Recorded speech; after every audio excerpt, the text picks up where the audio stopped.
What's up guys, welcome back to another video. So for today's video, I'm just going to be doing kind of like a little comparison video, I guess, between whether you should get a steel string guitar or a nylon strung guitar. This is often commonly known as the acoustic guitar. This is commonly known as the classical guitar. I'm just going to be a little bit PC right now. Both of them are technically considered acoustic instruments. So they are technically both considered acoustic guitars. Just because they're unplugged, they just, sound when they're played without any electronics or anything. Also for this one, it's called the classical guitar. That's what it's commonly known as, but I don't know how it got that name because literally this can play any different genre of music. So I have no idea why it's called the classical guitar. But anyways, for the sake of the video, I'll just call this the acoustic guitar and classical guitar just to avoid any confusion, and I don't have to keep saying steel strung and nylon strung guitars because that's a lot of words to say. Okay, anyways, I'm just gonna put this down and I'll talk to you guys a little bit more about this stuff. Okay, so instruments are down. So I just wanted to ask you guys a quick favor before I do continue on with this video. Please make sure to press that like and subscribe button. Anyways, so yeah, the reason why I wanted to make this video for you guys is because I do work at a guitar store currently, and the customers who walk in, if they are people who want to start guitar, who want to start learning guitar, but they're not entirely sure which guitar to get. And the answer that I give them is actually a question. I ask them, what inspired you to start wanting to learn the guitar? Who influenced you? And everything like that. Of course, if they give me like a pop star or something, like Taylor Swift or anyone else who kind of like sings and plays guitar at the same time, of course, I tell them, okay, get an acoustic steel string, because if that's the stuff that you're trying to play, then might as well get the stuff that they play, which is in most cases a steel string acoustic guitar. And if someone says, I like Andy McKee, Anton DeFore, Don Ross, Eric Mongrain, Michael Hedges, all the fingerstyle greats, of course, again, go for the acoustic guitar. Yeah, but then on the other hand, if someone says, I like John Williams, Jason Vio, Julian Bream, Segovia, blah, blah, blah, of course, I point them at the classical guitars, right? And it's as simple as that. Literally, you just go for the stuff that you want to play, the stuff that you listen to, the stuff that you like. I would never tell someone to go for something and force them into playing a style that they don't quite enjoy, because especially if they want to just take it as a hobby, then shouldn't they have fun with it, And I'm like a super hippie about this stuff. Just go and have fun. Don't think of it as like a chore or something. But yeah, I mean, that's about it. That's just kind of all the advice I have for you guys in this video. I hope this video helped you guys, and I will see you guys in the next one. Tricked ya. Oh man, I am such a bad joker. Yeah, of course, that's not it for a lot of people. There are cases where people don't exactly know what they're influenced by, and they're just there at the guitar store just to get a guitar, to get started with whatever, right?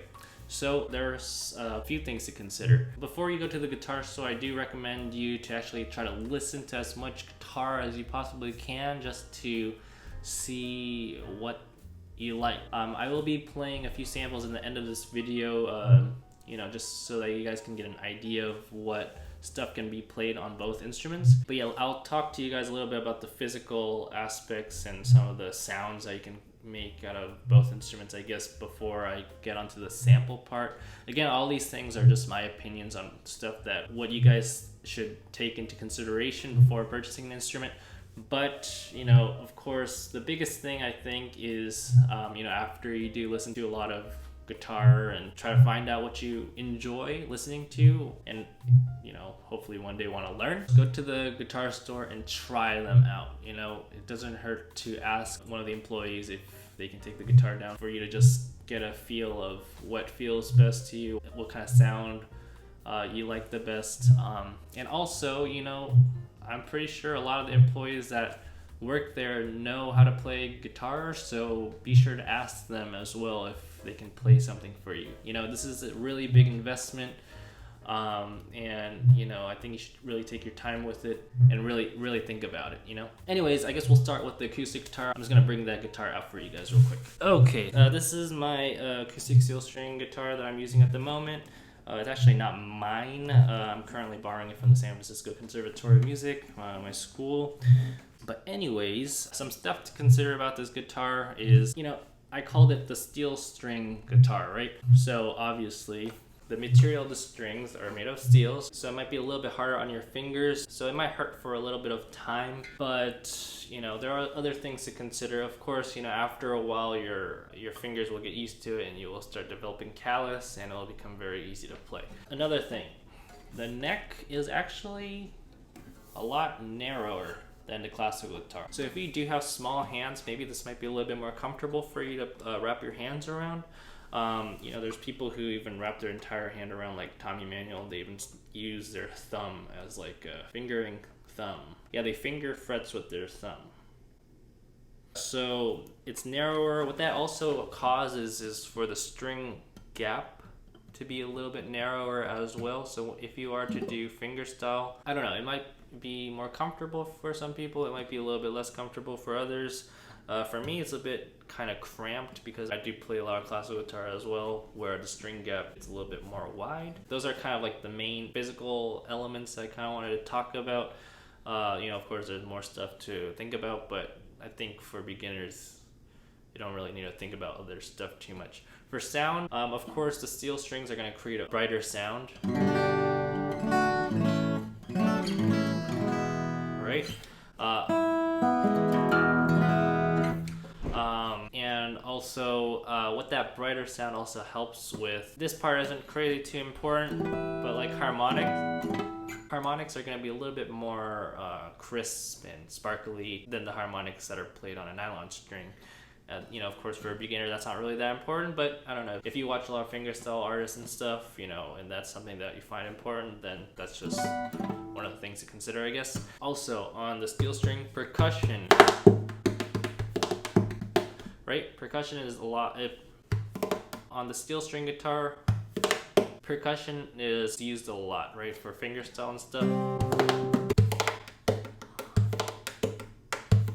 Anyways, yeah, percussion is used a lot on fingerstyle, and you know, if you see people like Andy McKee, Kotaro Yoshio, Eric Mongrain, you know, you name it, they're going to use a lot of percussion. For me, for some reason, I just have this like really bad thought that I'm actually going to break my classical guitar if I do percussion on there, because someone told me that, you know, for some classical guitars, the construction of it is going to cause the woods to be a little bit fragile, so if you hit it wrong or something, it'll break. And after hearing that, I just never wanted to do percussion on the classical guitar. But for the steel string, everyone does it, you know, so, you know, I just kind of followed them and just went for it. But, you know, percussion may be possible on classical guitar, but I personally just wouldn't do it. I don't know. I'm just too paranoid. For a steel string guitar, I don't know if it's because I'm self-taught with fingerstyle. I don't believe that there's actually like a specific technique for it. So you can play however you want, just as long as you get the notes, you play the songs right. It doesn't matter how you get there. It just matters that you get there, I guess. Also, you know, playing a position, you can put it on your right leg. You know, you can do like the classical way, which is putting it on your left leg. You know, whichever suits you, whatever is fine, because honestly, people do whatever for steel string, for acoustic guitar, fingerstyle guitar. Probably because it's such a new style and genre. I'm not entirely sure why, but you know, it's kind of just free for all. And then also, when it comes to learning music, you also have the opportunity of being able to read tabs as well. And if you don't know what tabs are, just look it up. It's actually, you'll kind of understand it. It's basically just a bunch of numbers that tell you which fret numbers on which string to play. So it's not like you have to learn standard notation for fingerstyle, because a lot of the music that's written for fingerstyle, they're going to come with tabs. So maybe that's something to consider. And tabs are definitely a lot easier to read. Of course, it's not as detailed as standard notation, but you know, if you know how the song sounds, and if you know how to imitate a certain performer on how to play that piece, then you're all good. And then last thing is open tunings. If you see a lot of fingerstyle people, you know, they change tunings a lot from song to song. And steel string is so great for that, because what happens is strings, after you tune them, they go out of tune. But for steel strings, it doesn't go out of tune too much, so you can just tune it back like like a couple more times and it'll be set. It's a little bit different for a nylon string. Maybe it's the string material or something. The tunings, if you try to do open tunings, they don't hold too well. So again, for a beginner, maybe this isn't something that you think about too much, but if you like fingerstyle and stuff, that is something else that you would need to consider, because especially if you're playing live or something, you don't want to just be sitting there waiting for the strings to settle, and it might not even settle for a while. In like the case that like there's like a classical guitar piece that has an open tuning or something. Some people even just bring two different guitars. One, they put it in standard tuning, and then the other guitar, they put it in an open tuning, so they can switch guitars rather than tune it back, and risk being out of tune for an entire piece. But yeah, that's just something else to consider, I guess. But yeah, that's about it for the steel string. Let's move on to the classical guitar. Okay, so this is my classical guitar that I'm using at the moment. This is actually my teacher's classical guitar, one of his guitars. He let me borrow it. So again, for the neck, for the classical guitar, it's a lot wider, which causes the string spacing to be a lot wider as well. So it's kind of comfortable to play, for me at least. For some people it might be different, but I just feel like I have so much more space to work with. Also, again, what I mentioned before, how this is also called the nylon strung guitar. The strings are made out of nylon. Automatically can feel that it's just so much softer to press and play, right? But as you can tell, the sound is so much softer as well. It's a lot more mellow than the steel string. I know I keep saying that the strings are softer and stuff, but that doesn't mean that you can't play exciting songs on the classical guitar, and I will show you that later in the end of the video. Again, for percussion and stuff, I wouldn't do too much on this instrument. Not only is because I feel like I'm gonna break the wood, but also for the classical guitar, especially for more high-end classical guitars, the polish is not as sturdy, I guess, as what's usually used on a steel string. This uses something called French polish. It's actually a very light coating of some kind of polish. I should have done my research a little bit, but yeah, it's not as sturdy. It's kind of fragile actually. So I heard even like water or something, if you put water on it accidentally, it could erase it off almost. But yeah, of course, this guitar, the stuff that you play on this instrument isn't as mainstream like classical music and romantic music, baroque music, everything like that. It's not as mainstream, of course. Like fingerstyle is a little bit more. Oh shoot. Hold on one sec, guys. I gotta kill a spider real quick.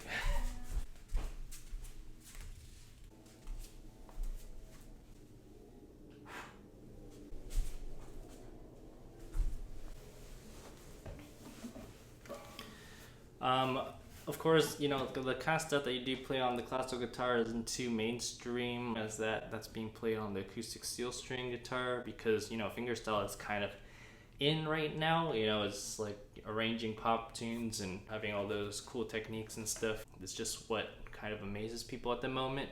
But you can play definitely a lot of different beautiful music on the classical guitar as well. And to each their own. Everyone has different taste in music. So if you like classical music, if you like a more mellow sound, then of course this is like the guitar that you should go with. Also, so if you're trying to be a professional classical guitarist, there is the correct technique that's been developed for many years.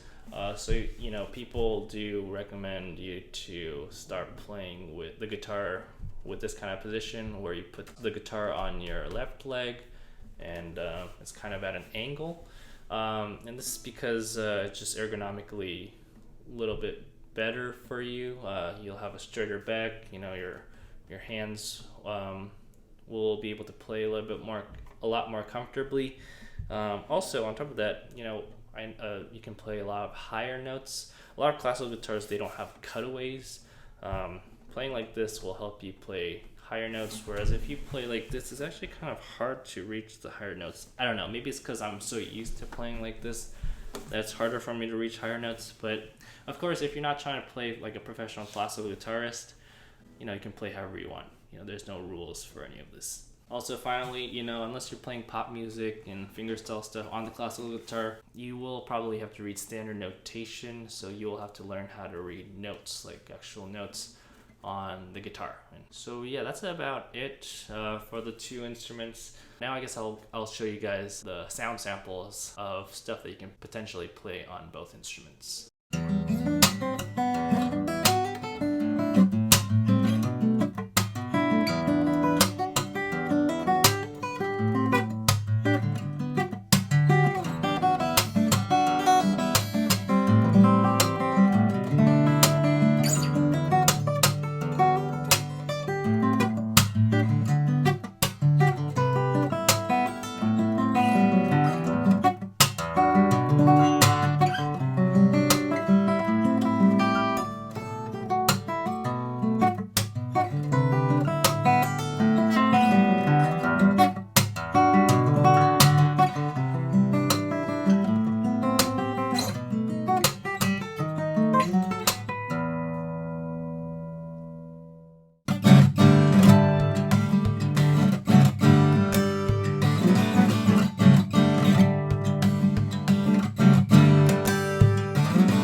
Okay guys, so there you have it. I hope this video helped you guys, especially if you're thinking about picking up the guitar and want to learn. Again, you know, when you do walk into a guitar store though, you know, what I would suggest you to do is to test out both instruments. It's probably the best to actually be able to handle the instruments and see how it feels in your hands, see how it sounds. And of course, if you guys can, if you have like a guitar store employee that's willing to help you, ask them to if they can play something on both instruments. It's always really good to hear what they sound like from the other side. So yeah, I think that's about it. Make sure to press that like and subscribe button. Yeah, thanks for watching the video as always, and I will see you guys in the next one.